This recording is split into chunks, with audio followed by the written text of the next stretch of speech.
Listo, chicos. ¿Cómo están? Buenas noches. ¿Me escuchan bien? Sí, Perfecto, gracias. Entonces, la clase pasada estuvimos viendo del módulo 2, agua y sales minerales. Vimos propiedades del agua, funciones biológicas de los iones.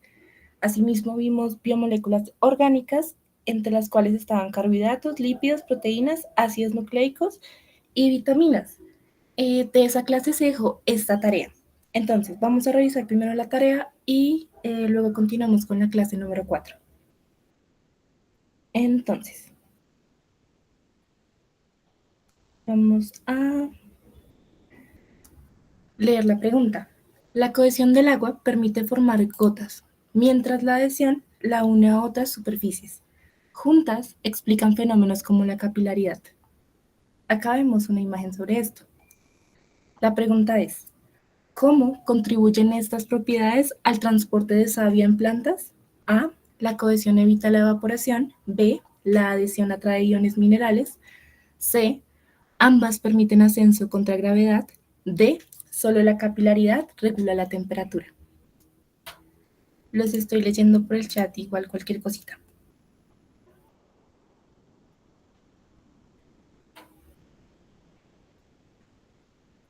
Ok, entonces, la respuesta a la primera pregunta es la respuesta C. Ambas permiten el ascenso contra la gravedad. ¿Por qué? Decimos que cohesión mantiene unidas las moléculas de agua, formando una columna continua entre los vasos del xilema, y adhesión une el agua a las paredes celulares del xilema, contrarrestando la gravedad. Juntas generan un fenómeno llamado tensión, cohesión, adhesión. Tensión, cohesión y adhesión, permitiendo el ascenso de la savia desde las raíces hasta las hojas, porque las otras opciones no son correctas. La opción A, que dice la cohesión evita la evaporación, no es cierto. La cohesión como tal reduce la evaporación, pero pues no es clave para el transporte. B, la adhesión atrae iones minerales. La adhesión como tal no atrae iones minerales. Eso ocurre por ósmosis o transporte activo. Y D, solo la capilaridad regula la temperatura. Como tal, la capilaridad no regula la temperatura. Eso depende directamente del alto calor específico del agua. Entonces, continuamos. Segunda pregunta. Analice la siguiente imagen que está comparando estructuras proteicas y responda. Acá vemos una imagen que compara la estructura primaria, secundaria, terciaria y cuaternaria de las proteínas. Y nos preguntan, ¿qué nivel estructural se pierde al desnaturalizar una enzima? Primaria, cadena lineal; secundaria, hélice alfa; terciaria, ovillo 3D; cuaternaria, múltiples cadenas. Las respuestas son solo primario, secundario y terciario, cuaternario o todos los niveles. Si gustan pueden compartir por el chat las respuestas que piensen que son correctas. Igual en unos segunditos hago la retroalimentación.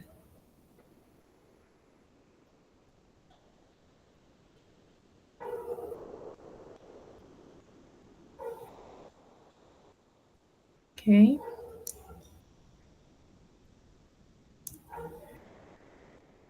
Sí, Cali, perfecto. La respuesta correcta es B, secundario y terciario. Entonces, decimos que la desnaturalización de una proteína es cuando hay ruptura de los enlaces no covalentes, como los puentes de hidrógenos o las interacciones hidrofóbicas. Se destruye la estructura secundaria, que contiene los hélices alfa o las láminas beta, y la estructura terciaria, que es el plegamiento 3D único. No se pierde como tal la estructura primaria, que es la secuencia de aminoácidos o los enlaces peptídicos intactos, ni tampoco se pierde la cuaternaria. Si existiese en la proteína que utilizáramos de ejemplo, puede no llegar a afectarse completamente. Sin embargo, esto no es el foco aquí, porque las otras opciones no son correctas. La que dice que es solo primaria no es correcto, porque la primaria no se pierde. Sé que dice cuaternario. Como tal, la cuaternaria solo existen proteínas multiméricas, no todas las enzimas la tienen. Y la D, que dice que todos los niveles. Aquí, como se incluye primaria, pues está el error, porque la primaria nunca se destruye por desnaturalización. Continuamos. Un lípido con 3 ácidos grasos saturados y glicerol será sólido a temperatura ambiente. ¿Qué tipo de lípido es y por qué su estado físico? A, triglicérido, por ausencia de dobles enlaces. B, fosfolípido, por su cabeza polar. C, esterol, por estructura anular. D, cera, por cadenas largas.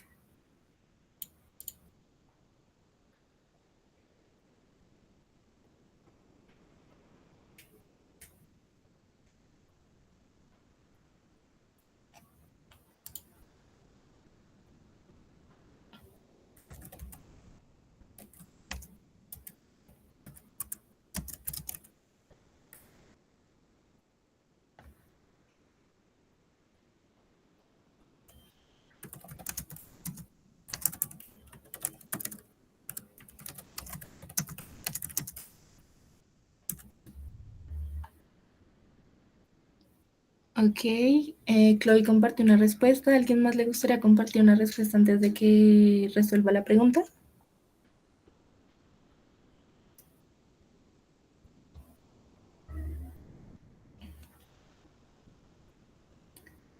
Ok, entonces, la respuesta correcta es la respuesta A, triglicérido por ausencia de dobles enlaces. ¿Por qué? Los triglicéridos, como tal, están formados por glicerol más 3 ácidos grasos. Lo que dice acá, 3 ácidos grasos saturados y glicerol. Y los ácidos grasos saturados no tienen dobles enlaces, lo que hace que su empaquetamiento molecular sea denso y los haga ser sólidos a temperaturas ambientes, por ejemplo, la mantequilla. Un momento, por favor.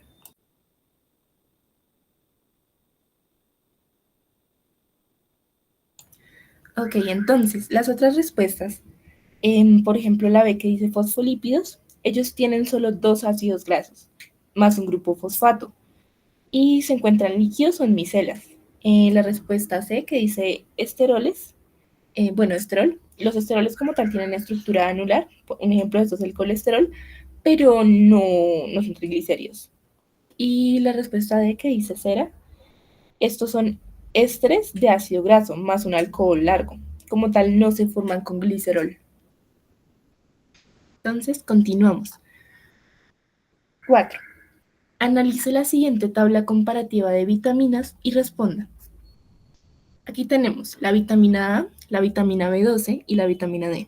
La vitamina A es liposoluble y su función principal es la visión nocturna. La vitamina B12 es hidrosoluble y contribuye a la síntesis de glóbulos rojos. La vitamina D, que también es liposoluble, se enfoca en la absorción de calcio. La pregunta es, ¿qué vitamina podría acumularse en el cuerpo causando toxicidad? A, solo B12, B, todas, C, A y D, o D, ninguna.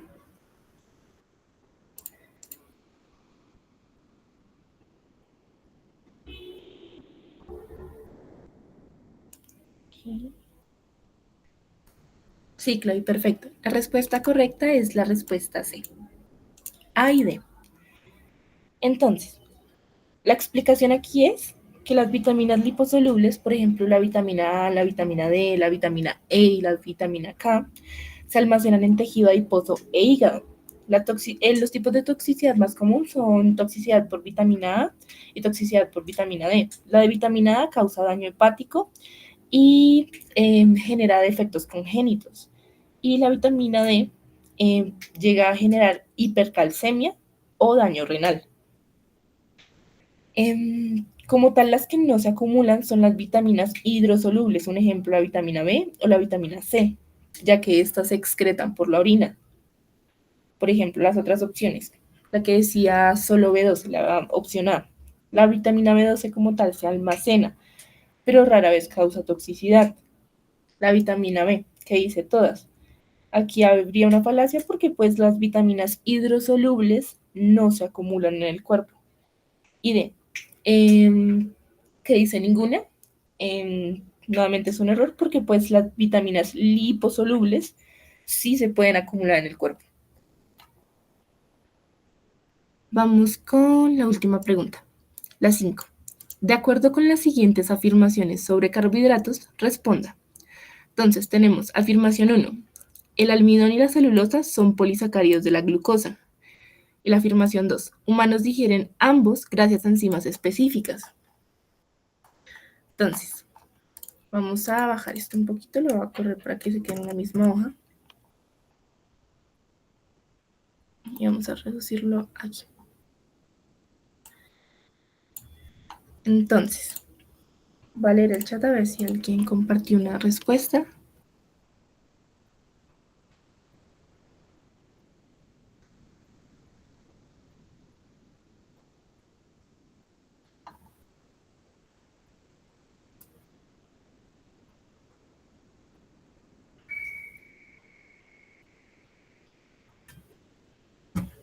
Tranquila, Chloe. Entonces, la respuesta correcta aquí es la A. Ay, no, perdóname, me confundí. Sería la D. La respuesta correcta es la D, solo que pues estaba leyendo tu respuesta. La respuesta correcta en esta pregunta es la D. ¿Por qué? La afirmación 1 es verdadera. El almidón, que tiene función de reserva energética, y la celulosa, de estructura vegetal, son como tal polisacáridos de la glucosa. Acá lo podemos ver. Pero la afirmación 2 es falsa. Los humanos, es parte falsa, parte verdadera. Los humanos sí digieren el almidón con amilasa, pero los humanos no digieren celulosa. Los humanos carecen de celulasa, por lo tanto la fibra es insoluble. Entonces, las otras opciones son incorrectas porque, por ejemplo, la A que dice ambas son verdaderas, es falsa porque la 2 no lo es. Luego dice que ambas son falsas, es incorrecto porque la primera es verdadera. Y luego la C que dice que solo la 2 es verdadera es falso, ya que esta es incorrecta. Pero está como en la pista. Ustedes ven almidón y pues aquí está relacionado con este pancito. Y ven la celulosa y ven madera. Como tal, pues la celulosa no puede ser digerida por el ser humano.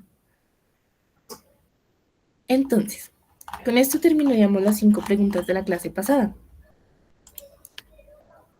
Vamos aquí. ¿Hay una pregunta antes de que continuemos con la presentación de la clase del día de hoy?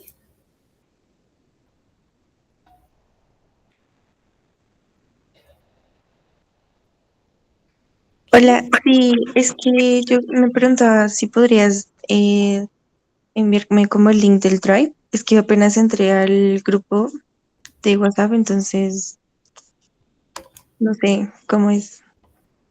Como tal nosotros no manejamos Drive, pero pues yo después de cada clase siempre comparto los documentos de la tarea y la próxima clase se hace la revisión de las 5 preguntas.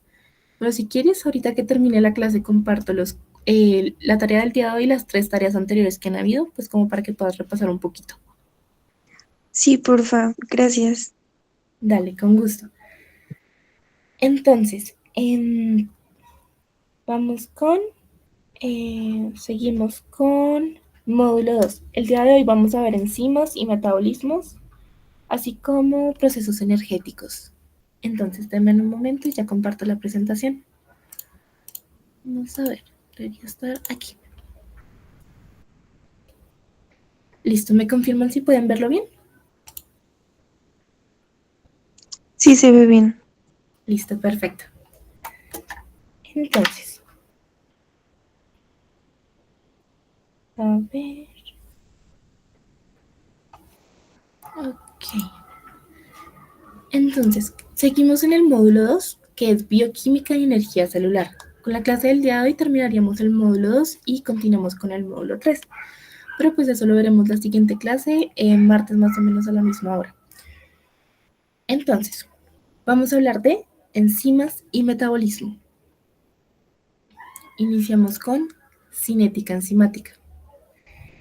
Decimos que las enzimas son proteínas catalizadoras que aceleran las reacciones sin consumirse en el proceso. Entonces, sobre las enzimas podemos destacar 2 conceptos clave. el sitio activo y la energía de activación. Aquí lo podemos encontrar como EA, en algunas fórmulas aparece así tal cual. Entonces, sobre sitio activo, ¿qué podemos decir? Sitio activo es la región específica de la enzima donde se une el sustrato. Tiene forma y carga complementaria. Tiene dos tipos de modelo. Un modelo llave-cerradura, donde el sustrato encaja perfectamente, que se ve más o menos como así. Y tiene su formita y se ve así, tal cual. Y está el modelo de ajuste inducido. La enzima cambia su forma ligeramente al unirse, es decir, como que se adapta para que pueda ensamblarse. Luego, sobre energía de activación decimos, esta es la energía mínima que es necesaria para que una reacción ocurra. Aquí destacamos que las enzimas disminuyen la energía de activación, permitiendo que las reacciones sucedan mucho más rápido y a temperaturas corporales normales. Luego, destacamos factores que alteran la actividad enzimática. Decimos que el rendimiento enzimático depende de su entorno. Los factores claves son temperatura, pH e inhibidores, donde encontramos los competitivos, los no competitivos y los irreversibles. Aquí debería ser un puntito. Entonces, sobre temperatura decimos, la temperatura aumenta la velocidad hasta cierto punto, incrementando las colisiones. Y a temperaturas altas se desnaturalizan las enzimas, por ejemplo, pierden las estructuras. Luego, sobre pH, ¿qué decimos? Decimos que cada enzima tiene un pH óptimo. Por ejemplo, la pepsina tiene pH 2 y la tripsina tiene pH 8. Asimismo, sobre el pH destacamos. Involucra cambios extremos que alteran la carga de aminoácidos en el sitio activo. Y sobre los inhibidores decimos, los competitivos compiten, como lo dice su nombre, con el sustrato por el sitio activo. Pueden ser superados aumentando el sustrato. Están los no competitivos, que se unen a otro sitio, modificando la forma de la enzima. Y los irreversibles, inactivan permanentemente la enzima, como algunos venenos o fármacos. Luego, hablando sobre metabolismo energético, decimos que el metabolismo es la suma de todas y cada una de las reacciones químicas en un organismo. Se divide en anabolismo y catabolismo. Anabolismo es la síntesis de moléculas. El anabolismo consume energía. Y está el catabolismo, que es la degradación de moléculas. Y este libera. Entonces, anabolismo sintetiza y consume. Y el catabolismo degrada y libera. Luego, con respecto al metabolismo, podemos destacar dos aspectos clave. El ATP y la fosforilación oxidativa y la fotofosforilación. Entonces, hablando de ATP, el ATP es adenosin trifosfato. Esto como tal es la moneda energética de la célula. Decimos que su estructura es adenina más ribosa, que es un azúcar, más 3 grupos fosfato. Cuando se rompe el último enlace fosfato, se libera energía y el ATP pasa a ser ADP más PI más energía. Asimismo, destacamos que el ATP tiene un ciclo y decimos que el ADP puede ser recargado con un fosfato siempre y cuando se use energía proveniente de la respiración celular o la fotosíntesis.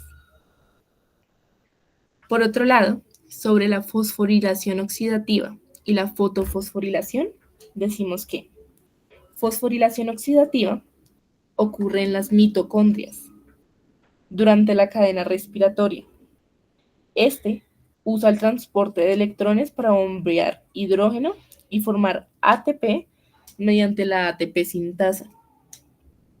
Y con respecto a la fotofosforilación, decimos que ocurre en cloroplastos durante fotosíntesis. Aquí la energía luminosa impulsa el transporte de electrones que generan un gradiente de hidrógenos, usado para sintetizar ATP. Entonces, fosforilación oxidativa, mitocondrias y cadena respiratoria. Y fotofosforilación va a ocurrir en cloroplastos y va a estar relacionado con fotosíntesis, como su nombre lo indica, foto de fotosíntesis. Luego, continuamos con procesos energéticos. En los procesos energéticos de los que vamos a hablar se encuentra la fotosíntesis, se encuentra la respiración celular y se encuentra la fermentación. Entonces, sobre fotosíntesis, destacamos que es un proceso por el cual las plantas y algunos protistas convierten la luz solar en energía química. De la fotosíntesis podemos señalar la fase luminosa en los tilacoides y la fase oscura, que involucra el ciclo de Calvin en el estroma.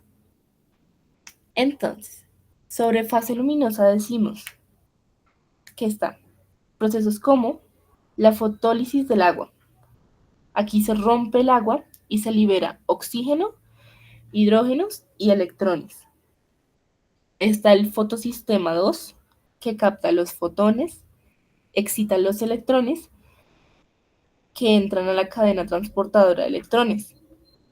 Y está el fotosistema 1, que recibe los electrones energizados y produce NADPH. NADPH. Les voy a compartir por el chat ese concepto. NADPH. Entonces, asimismo destacamos un dato clave, que es la cadena de electrones crea un gradiente de hidrógenos y de esta manera se genera ATP por fotofosforilación. Luego, en la fase oscura, que involucra el ciclo de Calvin, que se ubica en el estroma, decimos que aquí se fija el CO2 en compuestos orgánicos usando ATP y NADPH. El ciclo de Calvin, que es CO2 más ribulosa, produce gliceraldehído 3-fosfato y luego a su vez produce glucosa. Asimismo, hablamos de fotorrespiración, que ocurre cuando hay poco CO2 y la rubisco utiliza O2, es decir, se desperdicia energía. Antes de continuar, destacamos las plantas C4 y CAM, que son adaptaciones para los ambientes secos. Plantas C4 fijan CO2 en una célula y lo transportan. Ejemplos de plantas C4, por ejemplo, el maíz. Y CAM abre los estomas de noche para reducir pérdida de agua. Entonces, continuamos. Luego, hablando de respiración celular, decimos que este es un proceso catabólico, donde se degrada la glucosa para liberar energía, es decir, ATP. De la respiración celular destacamos la glucólisis, el ciclo de Krebs y la cadena respiratoria. Entonces, ¿qué decimos sobre glucólisis? Glucólisis ocurre en el citoplasma. Su fórmula es glucosa, que es 6C, produce 2 piruvatos, 13. También decimos que en este proceso se ganan 2 ATPs netos y 2 NADH. Asimismo, destacamos que la glucólisis es anaeróbica, es decir, que no necesita oxígeno. Luego, hablando sobre el ciclo de Krebs. que también es llamado el ciclo del ácido cítrico. Este ocurre en la matriz mitocondrial. También señalamos que cada piruvato se convierte en acetil-CoA, que entra en el ciclo. Aquí, en este ciclo de Krebs, se genera CO2, NADH, FADH2, que son coenzimas reducidas, y se genera ATP, uno por vuelta, porque pues el ciclo es circular, que hay como un relojito. Y luego, sobre fermentación. Entonces, no, perdónenme. Luego sobre cadena respiratoria. Sobre cadena respiratoria decimos que este proceso ocurre directamente en la membrana interna de la mitocondria. Los NADH y FADH2 donan electrones a la cadena. Aquí se bombea el hidrógeno al espacio intermembrana y se forma un gradiente. Asimismo, destacamos que la ATP sintasa permite el paso de hidrógenos y genera hasta 34 ATP. De igual forma, aquí señalamos que el O2, es decir, oxígeno molecular, es el aceptor final de electrones, formando a su vez agua, en su forma molecular H2O. Entonces, decimos que la respiración es lo que le da vida al suspiro bioquímico. Cada oxígeno inhalado es el destino final de un electrón. Ahora sí, hablamos de fermentación. Está la fermentación láctica y la fermentación alcohólica. La fermentación es la alternativa anaeróbica cuando no hay oxígeno. Sin embargo, esta es menos eficiente, solo produce 2 ATP. Entonces, sobre fermentación láctica decimos, esta ocurre en músculos y bacterias lácticas. Aquí el piruvato se convierte en ácido láctico. Aquí se causa fatiga muscular, pero se regenera NAD para seguir con la glucólisis. Luego, en la fermentación alcohólica, decimos que ocurre en levaduras. El piruvato se convierte en etanol más dióxido de carbono, es decir, CO2. Y esta se utiliza bastante en panadería y en producción de bebidas alcohólicas. Entonces, con eso terminaríamos la presentación del día de hoy. ¿Hay alguna pregunta que tengan antes de que continuemos con la actividad en clase?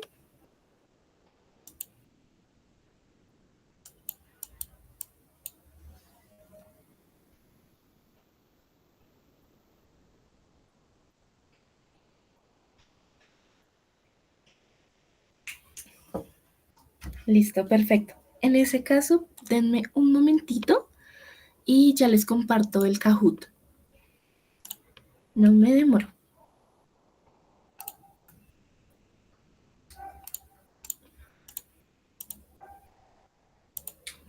Okay.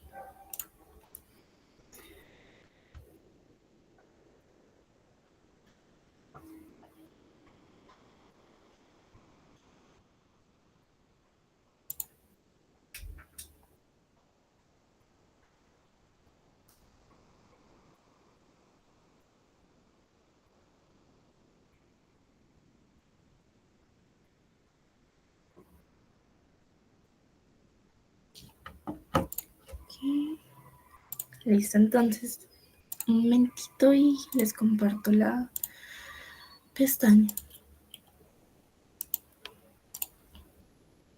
Listo. Me confirman porfa si lo pueden escuchar. Es decir, ver.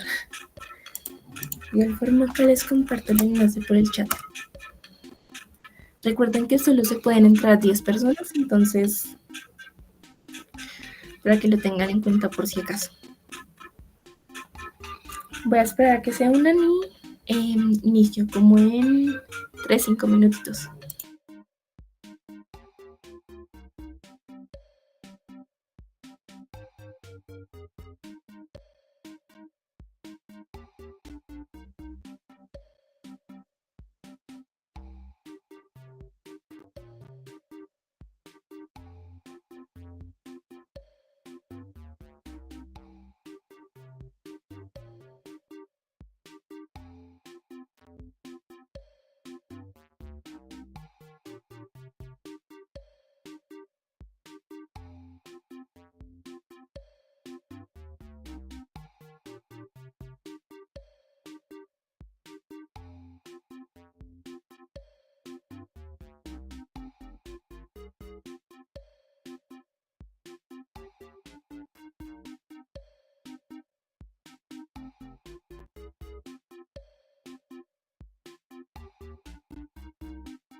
Listo, chicos, entonces voy a iniciar el Kahoot.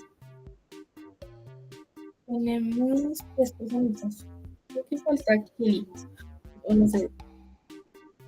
Igual creo que si algo ya se puede unir mientras avanza el jueguito. Ok, listo. Ya estamos ahí. Entonces, a empezar.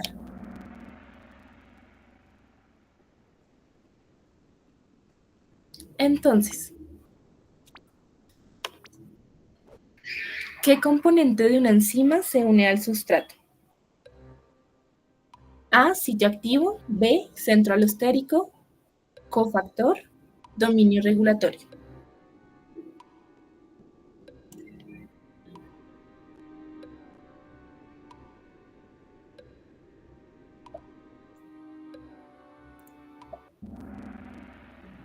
Está perfecto. Entonces, respondieron correctamente. La respuesta correcta es sitio activo. El sitio activo es la región específica de la enzima donde se une el sustrato, mediante complementariedad estructural, es decir, encajes inducidos. Las otras opciones, para que pues no se les escape. Centro alostérico. Este regula la actividad enzimática, no une el sustrato. Cofactor. Es ayudante no proteico. Por ejemplo, pueden ser iones, pero pues no es el sitio de unión. Está también pues la opción de dominio regulatorio, pero pues no es la correcta porque este controla la función, más no interactúa con el sustrato. Entonces, continuamos. Ok, perfecto, Chloe, Kelly, Dani, Charit. Continuamos. La fermentación alcohólica produce ácido láctico más NAD, etanol más CO2 más NAD, ATP más H2O o glucosa más O2.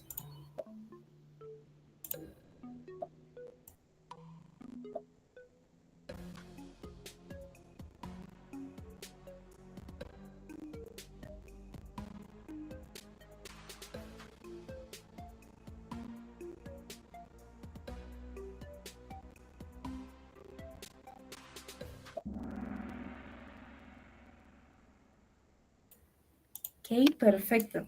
Entonces, respuesta correcta, etanol más CO2 más NAD. La explicación aquí es, del piruvato se produce un acetalaldehído más CO2. Asimismo, se produce luego etanol más NAD, regenerándose para la glucólisis. ¿Qué pasa con las otras opciones? El ácido láctico involucra directamente la fermentación láctica, entonces al ver eso en la primera respuesta, de una vez descartamos. Luego la que dice glucosa más O2, esto como tal no es un producto de fermentación. Y la que dice ATP más H2O, aquí esto no aplica. Continuamos. Ok, felicitaciones Chloe, Kelly, Charit y Dani. ¿Qué factor no afecta la actividad enzimática? pH, temperatura, presión atmosférica o concentración de sustrato.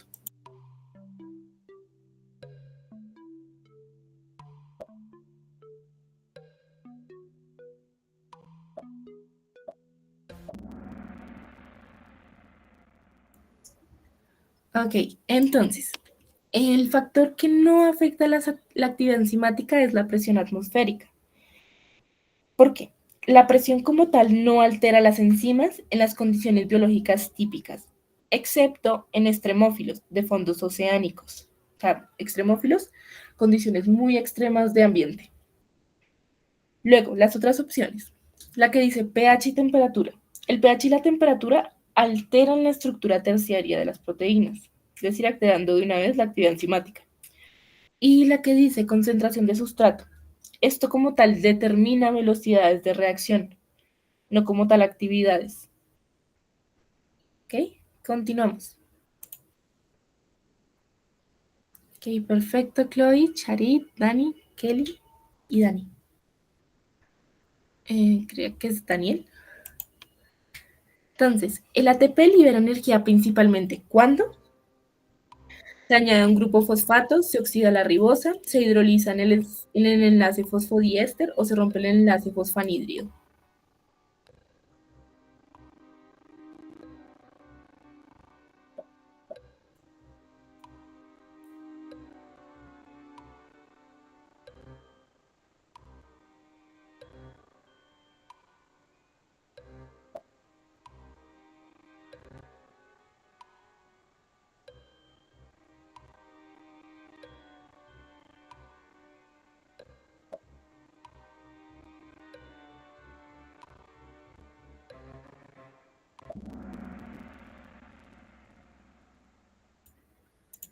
Entonces, respuesta correcta, se rompe el enlace fosfanhídrido.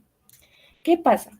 La hidrólisis del enlace fosfanhídrido, es decir, entre fosfatos gamma beta y beta alfa, libera 7.3 kilocalmol, lo cual es ATP, que se transforma en ADP más PI. Luego, las otras opciones. La que dice, se añade un grupo fosfato. Añadir un grupo fosfato requiere como tal energía. Esto es un proceso de fosforilación. O sea, requerir es lo contrario a lo que nos preguntan, liberar. Luego el que dice enlace fosfodiéster. Se hidroliza el enlace fosfodiéster. El enlace fosfodiéster como tal es estable en el esqueleto del ADN o del ARN. Este no libera energía útil. Y la opción que dice, se oxida la ribosa. Como tal, oxidar la ribosa no es un proceso energético relevante. Aquí no es relevante para lo que nos preguntan. Entonces, continuamos. Felicitaciones, Charit, Dani, Chloe, Kelly y Daniel. Vamos con la siguiente. ¿Cuál es el producto final de la glucólisis por molécula de glucosa? 2 ATP más 2 piruvato, 36 ATP más CO2, 1 ATP más acetil-CoA, NADH más FADH2.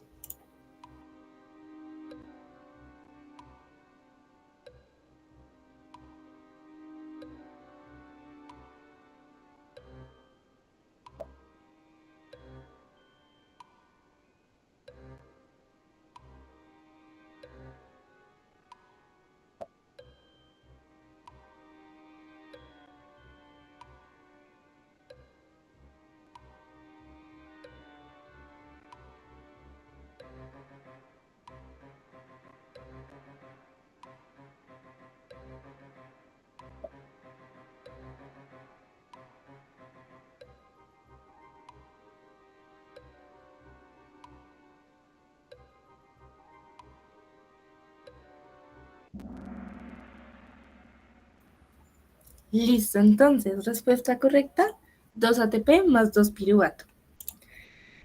Decimos que la explicación aquí es, el balance neto como tal es una glucosa produce 2 piruvato más 2 ATP netos, más 2 NADH. Las otras opciones, la primera que está aquí en azul, 36 ATP más CO2. Esta es incorrecta porque 36 ATP es como tal el rendimiento total de la respiración aeróbica. La respuesta que menciona acetil-CoA. El acetil-CoA como tal se forma después de la descarboxilación del piruvato. Y la opción en verde, NADH más FADH2, estos son intermediarios, como tal no son productos finales. Entonces, continuamos. Felicitaciones a Charit, Dani, Chloe, Kelly y Daniel. Vamos con la siguiente. Los inhibidores competitivos reducen la actividad enzimática al cambiar la forma del sitio activo, unirse al sustrato, competir por el sitio activo o transportar oxígeno.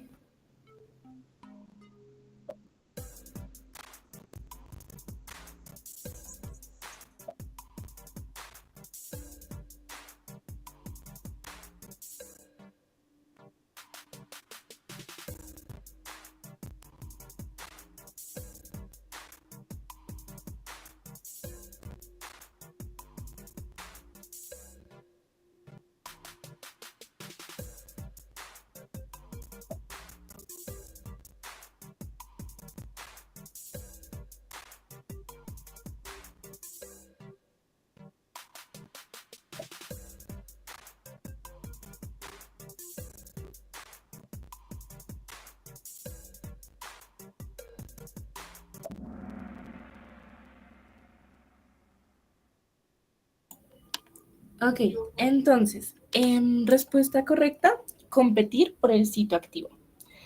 ¿Por qué? Los inhibidores competitivos se unen al sitio activo impidiendo que el sustrato acceda. Por ejemplo, cuando las estatinas se enfrentan contra el HMG CoA reductasa. Las otras opciones, que la primera, cambiar la forma del sitio activo. Esto es acción de inhibidores no competitivos. Ellos cambian la forma. Unirse al sustrato. Los inhibidores como tal se unen a la enzima, no al sustrato. Los inhibidores compiten con el sustrato, no se unen a ellos. Y está el transporte de oxígeno. Pero pues esto es como una cascarita, esto es irrelevante acá. Continuamos. Ok, Dani, felicitaciones. Charit, Chloe, Kelly y Daniel. Entonces, ¿qué caracteriza a las plantas C4? Realizan fotosíntesis solo en invierno, fijan CO2 con PEP carboxilasa en células del mesófilo, almacenan CO2 como lípidos o carecen de cloroplastos.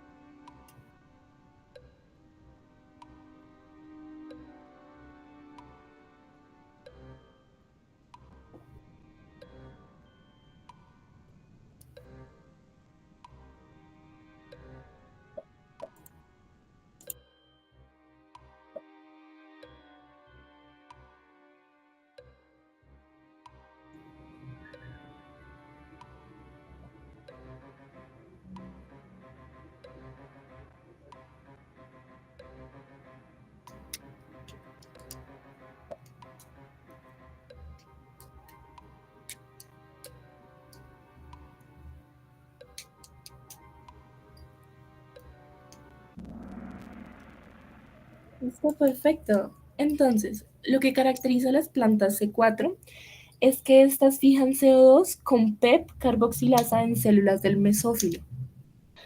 ¿Qué decimos que? Aquí, la PEP carboxilasa fija CO2 en el oxaloacetato, es decir, el 4C, en el mesófilo. Luego, se transporta a las células de la vaina para el ciclo de Calvin, es decir, la fase oscura. ¿Qué decimos de las otras opciones?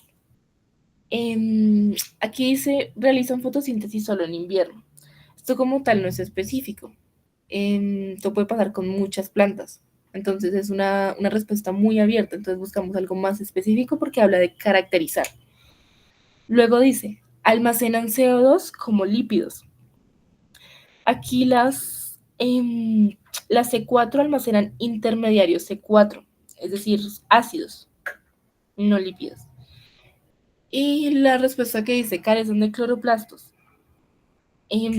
Esto sería imposible. Todas y cada una de las plantas fotosintéticas tienen cloroplastos. Si no lo tendrían, no podrían hacer fotosíntesis. Entonces, continuamos. Y felicitaciones, Charit, Dani, Chloe, Kelly y Daniel. Vamos con la siguiente pregunta. En el ciclo de Krebs, el acetil-CoA se convierte en glucosa, CO2 más coenzimas reducidas, ácido láctico o etanol.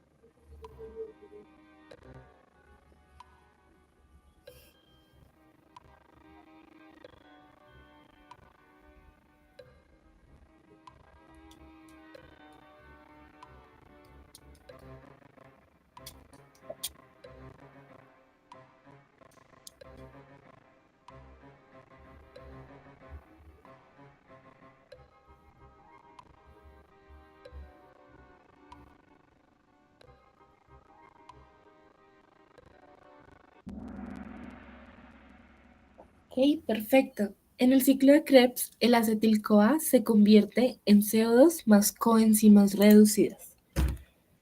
Entonces decimos que por cada acetil-CoA se producen 3 NADH, un FADH2, un GTP y 2 CO2. Esto como desecho. Entonces, el CO2 y las coenzimas reducidas que mencioné previamente. Luego, las otras opciones. Glucosa. Como tal, la gluconeogénesis ocurre en el citosol. El ácido láctico es producto de fermentación. Y el etanol es relacionado con la fermentación alcohólica. Ok, entonces continuamos. Y felicitaciones, Charit, Dani, Chloe, Kelly y Daniel. Vamos con la siguiente. En la respiración aeróbica, el mayor rendimiento de ATP proviene de glucólisis, fermentación, ciclo de Krebs o cadena transportadora.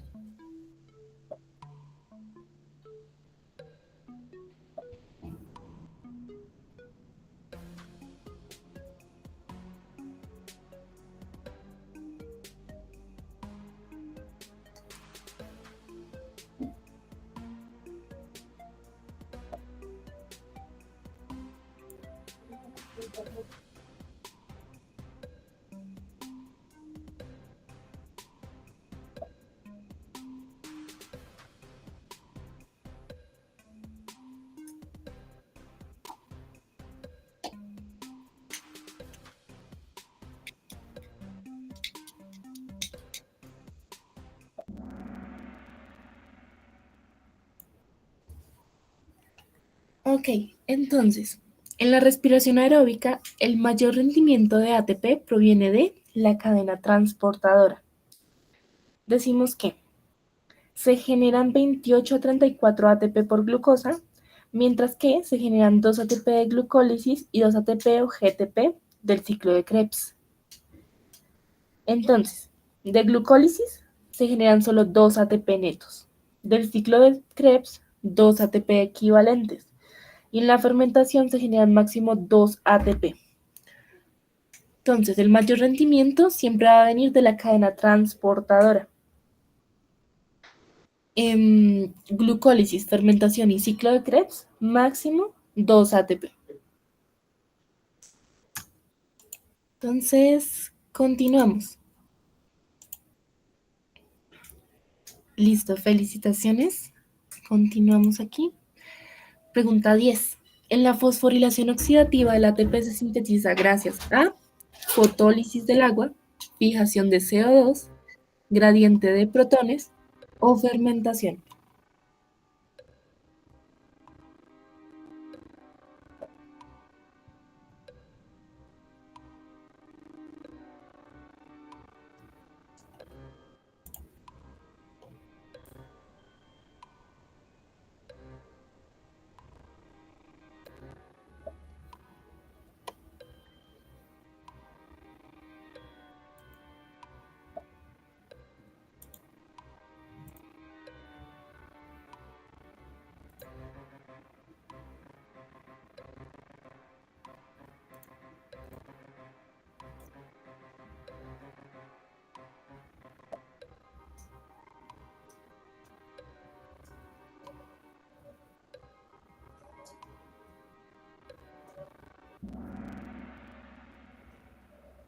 Ok, entonces, respuesta correcta era la gradiente de protones.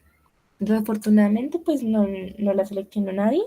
La explicación aquí es que el gradiente de hidrógenos, que pues también se llama como protones, es creado por la cadena transportadora que impulsa la ATP sintasa, que es el motor de protones.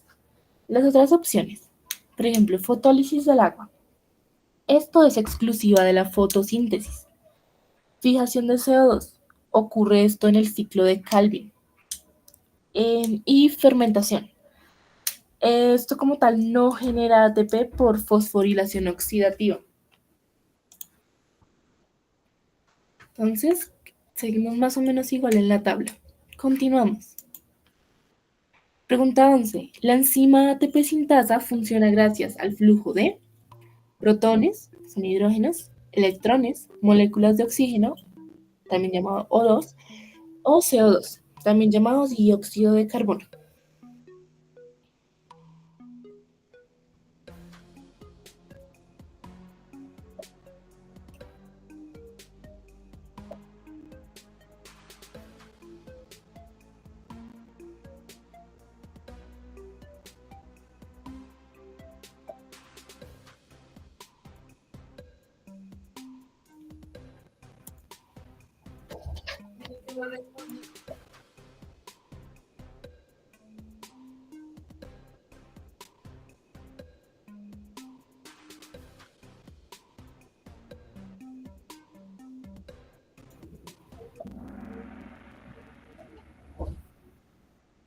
Ok, entonces, la enzima ATP sintasa funciona gracias al flujo de protones. ¿Qué pasa? Que el flujo de protones a través del canal FO gira el complejo, lo que permite que se sintetice el ATP en la subunidad F1. Las otras opciones, la que decía electrones, estos como tal se mueven por la cadena transportadora, no se mueven producto del ATP sintasa. Luego, moléculas de O2. El O2 como tal es el aceptor final de los electrones. Em, y el CO2, este no participa directamente en la síntesis de ATP. Esta respuesta aquí es irrelevante. Ok, perfecto. Continuamos. El ciclo de Calvin produce glucosa usando ATP y NADPH, ATP usando luz solar, O2 a partir de CO2 o piruvato.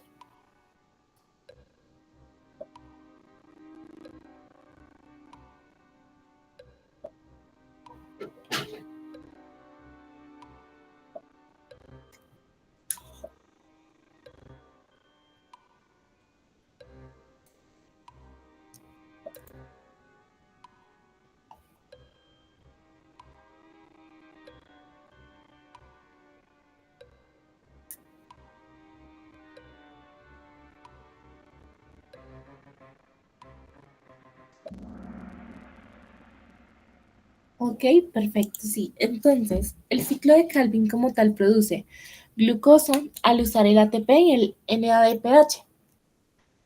¿Qué decimos?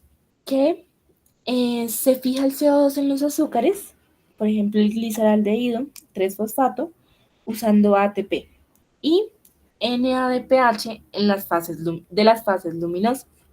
Las otras opciones, la que dice ATP usando luz solar.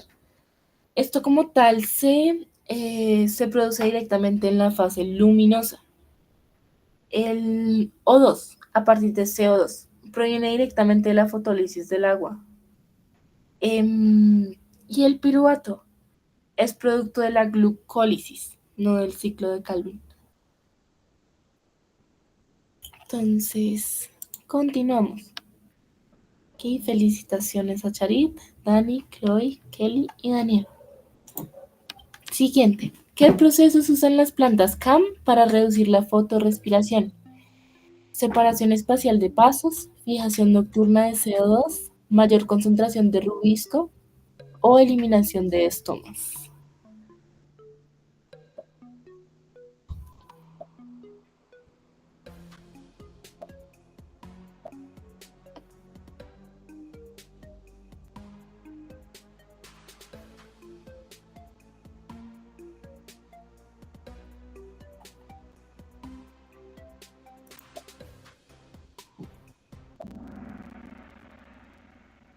Sí, perfecto. Entonces, el proceso que usan las plantas CAM para reducir fotorrespiración es la fijación nocturna de CO2. Ellos abren los estomas de noche para fijar el CO2 como ácido málico, evitando directamente la pérdida del agua y la fotorrespiración diurna. ¿Qué pasa con las otras opciones? La primera, separación espacial de pasos. Esto es estrategias de plantas C4, por ejemplo el maíz, pero estamos hablando de plantas CAM, plantas CAM. Luego, el que dice mayor rubisco. Esto como tal no reduce la fotorrespiración. No está involucrado con este proceso. Y el último, si se eliminan los estomas, haría imposible todo el proceso de fotorrespiración, ya que el intercambio de gases es necesario para todo el proceso. Entonces, continuamos. Felicitaciones a Chloe por ascender en la clasificación. Continuamos. Luego, fotólisis del agua ocurre durante fase oscura, síntesis de ATP, actividad del fotosistema 2 o el ciclo de Calvin.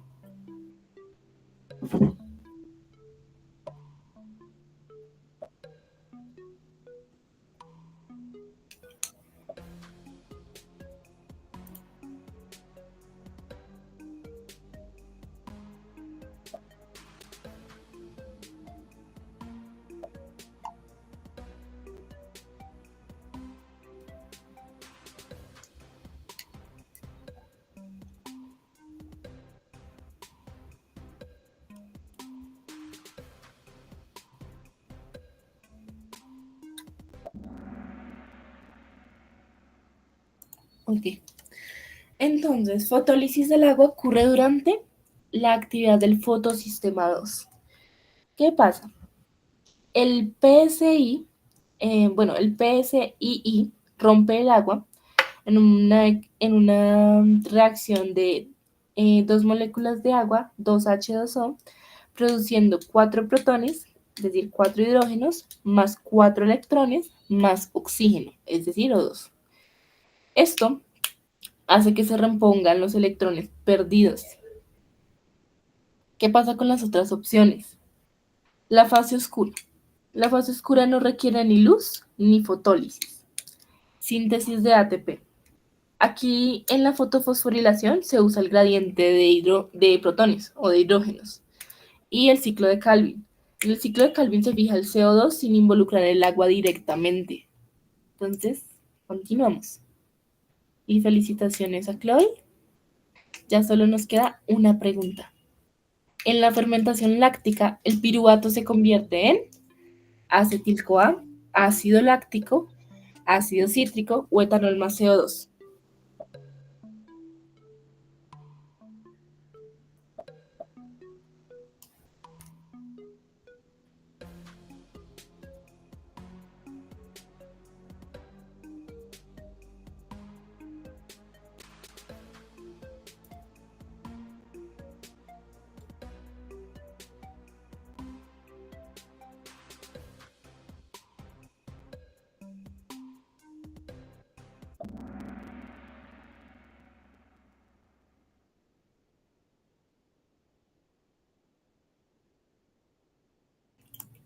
Ok, perfecto. Entonces, en fermentación láctica, el piruvato como tal se convierte en ácido láctico. ¿Qué pasa? El piruvato se une al NADH y se transforma en ácido láctico más NAD. ¿Qué pasó aquí? Que se regenera el NAD para la glucólisis. ¿Qué pasa con las otras opciones? La opción que dice acetil-CoA. Este se forma antes del ciclo de Krebs. La opción de etanol más CO2. Esto está relacionado con la fermentación alcohólica. Y el ácido cítrico. Esto es intermedio en el ciclo de Krebs. Y aquí estamos hablando directamente de fermentación. Entonces, con eso terminaríamos el ejercicio. Felicitaciones a todos los participantes, muchísimas gracias por su tiempo y más felicitaciones aún para las personas que quedaron en el podio. Con esto terminaríamos la clase del día de hoy. Les agradezco muchísimo a todos por la asistencia el día de hoy. Quedo en enviarles a todos las tareas que han habido en las clases anteriores y la tarea del día de hoy. ¿Hay alguna otra pregunta antes de que cerremos la sesión?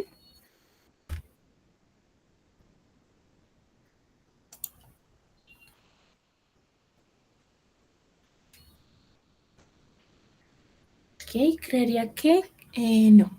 Ok, listo, perfecto. Gracias por su confirmación por el chat.